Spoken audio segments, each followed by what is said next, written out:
Have you ever smelled a perfume on someone and thought, this smells incredible?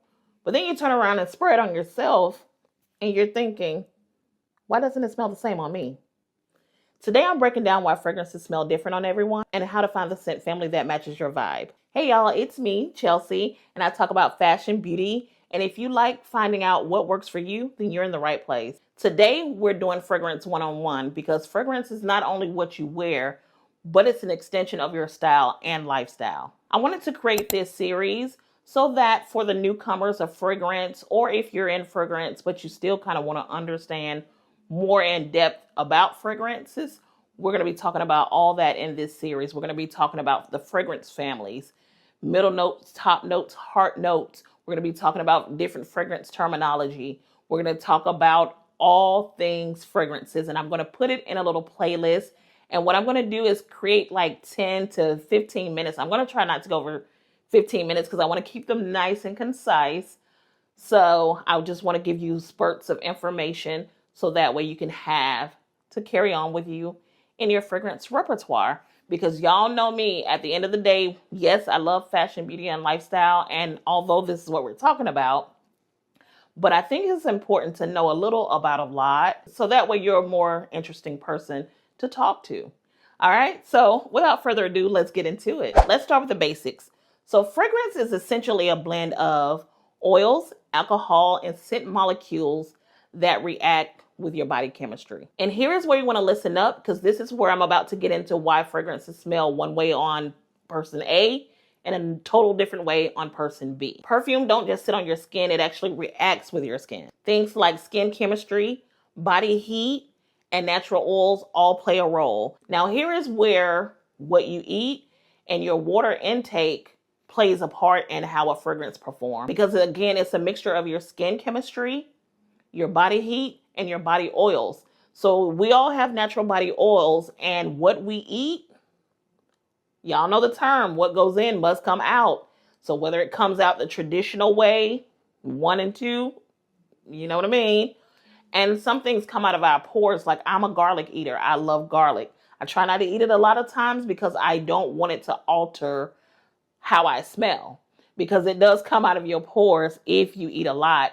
I have a Chinese friend and she's very much into naturopathic things, and she eat a lot of Chinese eat a lot of garlic anyway. And so the garlic salt and all of that, that's something that we tend to do over here in the States. They're bring me the cloves of garlic, honey. We finna mince these things up, okay? And sometimes they put them in their teas and all of that. A lot of people eat garlic. A lot of, it's in a lot of cuisines, but I just know for a fact she eat a lot of garlic, her and her family, and she have that garlic scent coming out of her pores. But the good thing about it, she don't wear perfume, because if she did, she would smell like Valentino coated garlic. Okay? Because it comes out of her pores. And the thing about garlic, no matter how much you brush your teeth and all of that, honey, it's just one of those things. It's there. And when you cut it and you don't let those gases breathe and you cook it or eat it right away, honey, you're going to be a garlic clove for about a day. I don't care how much Listerine you scarf down.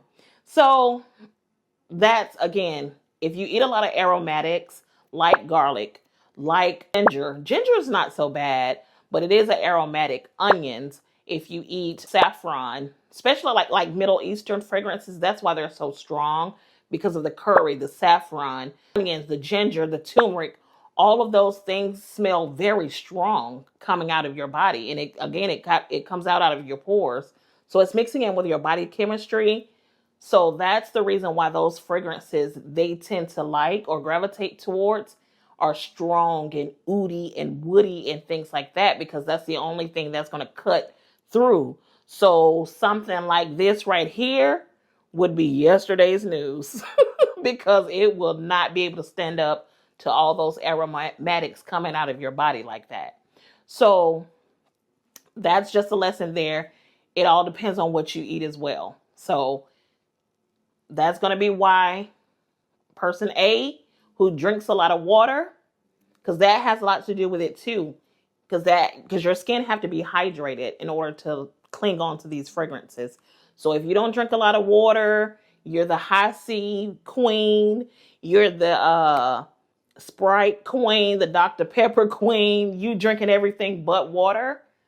Well, you get a water queen like me, we already batting 2-0, and I'm batting 2, and you batting 0 because I drink a lot of water. So my skin is hydrated.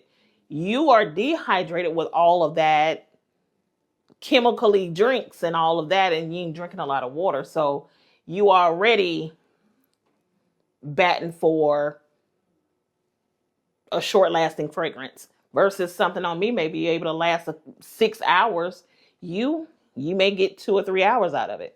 So that's another thing we have to consider as well, what you ingest as far as your foods and your drinks, which is preferably water. And as far as food, preferably veggies. Oily skin tends to hold on to scents longer, whereas dry skin, the scent tends to fade faster. So there we have it. We want to hydrate our skin. We want to drink a lot of water. And this last piece right here is going to go into another caveat of what you hear a lot of fragrance or frag heads say. Body heat can amplify fragrance sweetness or spice. So this is where the whole winter scent come in and the summer scent come in. Because I know a lot of people, especially on TikTok, can't nobody tell me what to wear. I can wear whatever all year round. Yeah, we can do all things through Christ that strengthen us. However, you can do whatever you want to do. However, the body heat is going to alter that. For example, a gourmand. If you ever smelled Ellis Brooklyn Queen's Caramel, it smells like a syrup pancake party. It smells good, like a caramelly party. It smells good. Right now, in the thick of winter, it's perfect because you get the warmth, you get the sweetness of the caramel, and it's perfect. However, I can't speak for you, but Miss Jackson will not be putting this on in this Georgia heat. No, ma'am. No ham, no turkey. No, no, no, no. Because with my body heat, when my body heat rises, this is going to turn into a sweet, sugary, syrupy, sweaty mess. I don't want to smell like that in the summertime. I love being sweet, don't get me wrong, but I ain't trying to be smelling like no plate of flapjacks with a whole bunch of Aunt Jemima sprinkled all over it. So yeah, I won't be reaching for this come summer.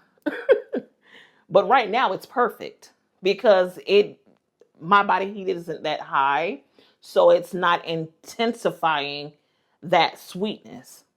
So again, that's where you get it from. Whereas my Yum Bougie Marshmallow, I could wear now, but in the summertime, yeah, it is gourmandy, but it's not like syrupy, just ooey gooey, annoyingly sweet. It gets like that, like in the summertime, Yum Bougie Marshmallow, those marshmallows get sweet and gooey, but it's not annoyingly gooey. And right now in the winter, you still can smell it, but it doesn't hit like I need it to, like it does in the summertime. So that's pretty much where that whole winter summer fragrance come in at. Now, again, you can do whatever you want to do, but I'm just letting you know, whenever you hear somebody talk about winter scent or a fall scent, this is where they're coming from because, like I just shared with you, our body heat has a lot to do with it, as well as what we eat and what we ingest. So we just found out now 3 of our lifestyle choices will make a difference between whether a fragrance smells good on you or whether it smells good on person B. What you ingest, your body chemistry, and your body heat. So there you have it. Let's move on. So with all of this that we just talked about, this is why blind buying fragrances is really, really tricky, because I could be ranting and raving about something, but you may get it and you may think it is not what it's cracked up to be. That's the reason why I personally always tell people, if you can, get by your local Sephora to smell something. If you don't have a local Sephora, hopefully the site have vials. I think these companies, I'm getting off on a tangent, but I think that's why these companies need to get back into selling sample vials like they used to, or not selling, but at least giving them away or having them at Sephora or Ulta so people can play with them, because this is a lot that you have to consider. And I wouldn't want somebody to buy a big bottle and returning it, because you're going to have to trash it. I'd rather you just get a sample vial and see how it works on your skin, so that way we're not wasting bottles of fragrances. Now let's get into the fragrance families.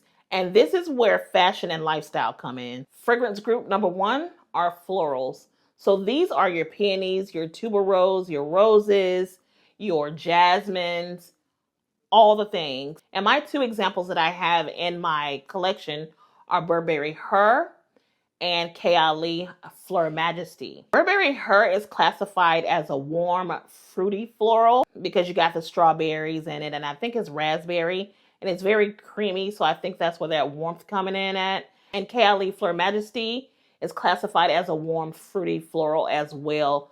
Fruits from the pear. So when you think about florals, you think about soft, pretty, romantic, dinners, brunches, silk dresses, soft tailoring, romantic details like lace and things like that. That's what I would pair, if I had to have a capsule wardrobe for my fragrances. That's what I would think I would pair with a floral fragrance. Fragrance family number 2 are gourmands. So if you smell a fragrance and you feel like you want to go eat something, that's a gourmand, okay? And I'm not saying it has to be photorealistic. Some fragrances are photorealistic, meaning, you smell it and you see it right in front of you and you would devour it if it was in front of you right now, okay? So think vanilla, caramel, chocolate, coffee, strawberries, cherries, all the things. Those are gourmand scents. So my examples are Queen's Caramel and Whipped Cherry. Now, Queen's Caramel is a warm and spicy gourmand, whereas Whipped Cherry is a fruity, spicy gourmand as well. So with gourmands, think about cozy knits, soft basics, and just overall soft glam. You want to smell delicious without trying. So pretty much if you love a scent that hugs people before you physically hug them, that's where the gourmands come in at. Fragrance family number 3 is fresh/clean scents. And notes for these tend to be clean musk, aquatic, citrus, and green scents. Fresh fragrances tend to be clean, crisp, and airy. So the only example I have in my arsenal is Way St. Bart's, and that's aquatic solar. And another one that I had in my repertoire that I think I may get in the Sephora sale coming up in the spring of this year. I think it's going to be in April, pretty much the end of April and going into May, is the Kayali Maldives. I did like that scent. That was a good scent. But yeah, I want to work on getting some clean scents, because I'm like, out of all these fragrances, I have no clean scents. And I also liked the one from Jackie Aina. She has a clean scent as well in that clear/light blue bottle, I think it is. That smelled good too. There are clean scents that I have smelled. It's just, I don't know why I never pull the plug on them. But anyway, that's something I want to work on this year. But that's scent family number 3. Scent family number 4 is woody. So notes for that is sandalwood, oud, cedar, vetiver, palo santo, and all the other woods, okay? So for my examples, I have Tom Ford, Perfume, which it was one of my favorites. I used to wear this down, okay? And the next example is y'all favorite. I say that very tongue-in-cheek to some of you, but Baccarat Rouge 540. That's another woody one as well. So with Tom Ford Perfume, it's classified as an amber woody, and Baccarat Rouge is classified as a woody floral amber. So both of these are 2 woody scents. So if these 2 are your vibe, then you may be a woody girl. So as far as the fashion with woody scents, you want to think structured blazers, leather, elevated basics, quiet luxury. You like depth, not trends. Fragrance family number 5 is warm/oriental.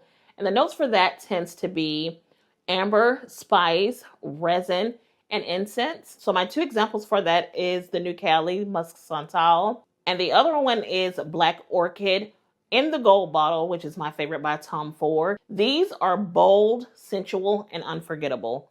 These you cannot look for an amen corner, okay?